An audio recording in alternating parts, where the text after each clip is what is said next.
लेकिन अमीर बाप की बेटी सृष्टि पर उसकी माँ जान छिड़कती।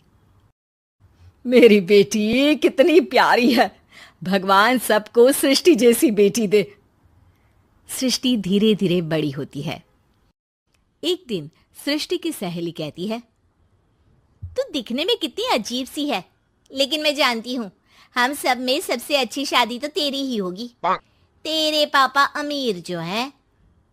और बता नहीं सकते यार, दहेज तो हर कोई देता है, ये क्या ज्यादा ले जाएगी अपने पति के लिए? अरे बड़े शहर में कोठी है इसके पापा की। अरे पापा की है ना, कौन सी इसकी है? इसकी होती तब तो कोई भी लड़का इससे शादी कर लेता।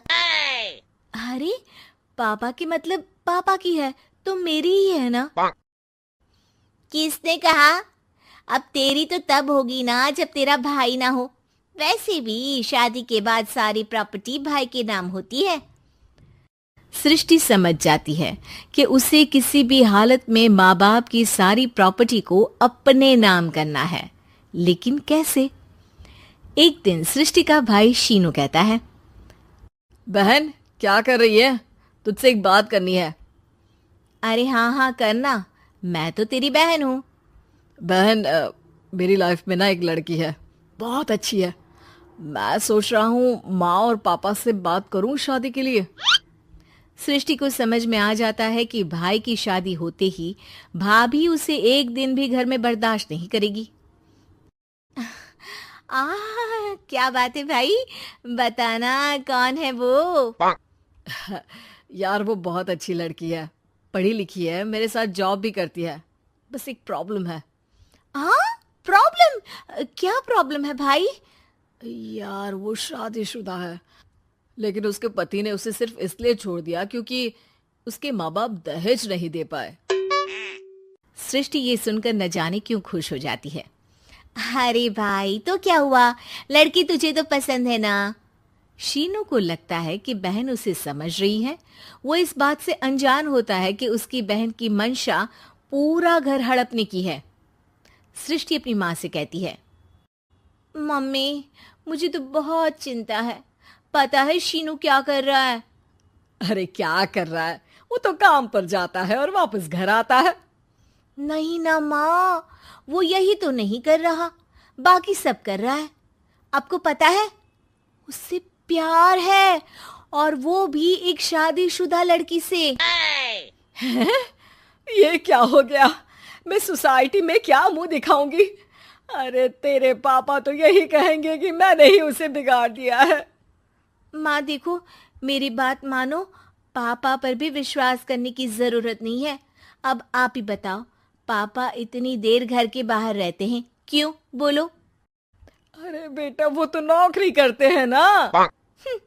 तू बहुत भोली है माँ। पापा का ऑफिस तो 7 बजे खत्म हो जाता है, लेकिन देखो कितनी देर से आते हैं। अरे नहीं नहीं बेटा, ऐसी कोई बात नहीं है। सृष्टि माँ को एक औरत से बात करते पिता की फोटो दिखाती है। देखो माँ कैसे हैं पापा। मैं ना कहती थी कि पापा सही नहीं है। मैं तेरे पापा से बात करूंगी, दे फोटो मुझे। ओ माँ, वो तो डिलीट हो गई। लेकिन चल, तूने तो देख लिया ना। पापा से बाद में बात कर लेना, और हाँ मेरा नाम बिल्कुल मत लेना। हाँ माँ। अब क्या था, सृष्टि के माँ और पिता के बीच झगड़ा होना शुरू हो जाता है। सृष्टि के मन में क्या चल रहा था कोई नहीं जानता था। एक दिन, माँ सृष्टि के लिए एक लड़का देखा है, वो लोग शाम को उसे देखने आने वाले हैं।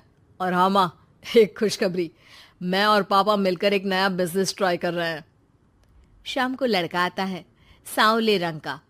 सृष्टि को तो बिल्कुल भी पसंद नहीं आता। लड़की की माँ कहती है, लड़की का चेहरा तो कोई खास नहीं, लेकिन अगर मेरे बेटे को आप लोग सेटल कर दें तो मैं उसकी शादी आपकी बेटी से करवा दूं। सृष्टि को लड़का बिल्कुल पसंद नहीं था। उसे भाई पर गुस्सा आ जाता है।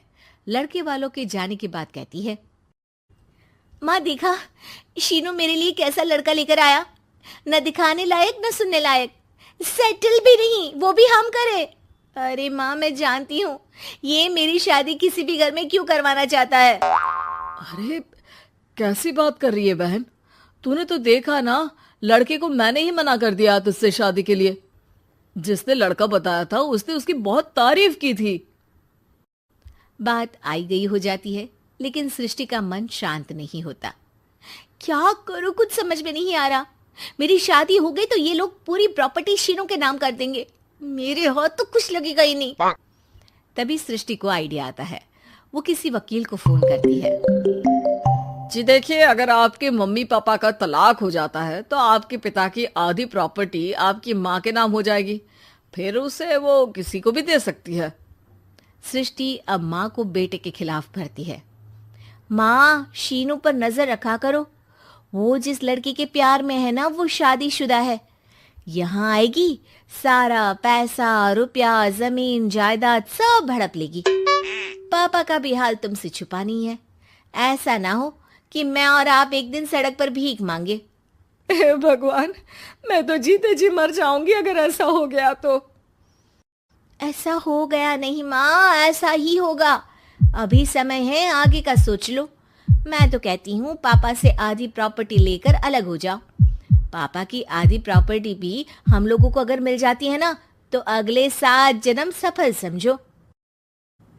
बेचारी माँ बेटी के कहने पर पति से तलाक लेकर अलग हो जाती है। सृष्टि अब पैसों से गाड़ी और अपने दूसरे महंगे शौक पूरे करने लगी।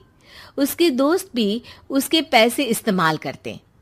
सृष्टि, कल तुम कहाँ थी? मैं सारा दिन घर पर अकेली थी। तो मैं क्या करूं? मैंने ठेका तो नहीं लिया है ना तुम्हें संभालने का। माँ को सृष्टि से ये उम्मीद नहीं थी। वो बैठकर रोने लगती है। वहीं उसका पति यानी कि सृष्टि के पिता आ जाते हैं। मैं जानता था कि तुम्हारा यही हाल होगा, तो आपने मुझे रोका क्यों नहीं? मैं रोकता तो तुम रुकती क्या?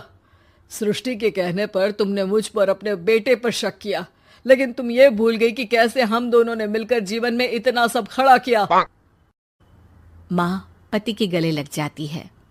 मुझे माफ कर दीजिए, मैंने आपकी कमाई का एक बड़ा हिस्सा गवा दिया। कोई बात नहीं, तुम साथ हो तो मैं ऐसी 7 प्रॉपर्टी खड़ी कर दूंगा। तभी वहां सृष्टि आ जाती है रोते हुए। माँ, मयंक ने मुझे छोड़ दिया। वो बोल रहा था जब तक मेरे पास पैसे थे तब तक ही वो मेरे साथ था। पापा, माँ, मुझे माफ कर दीजिए।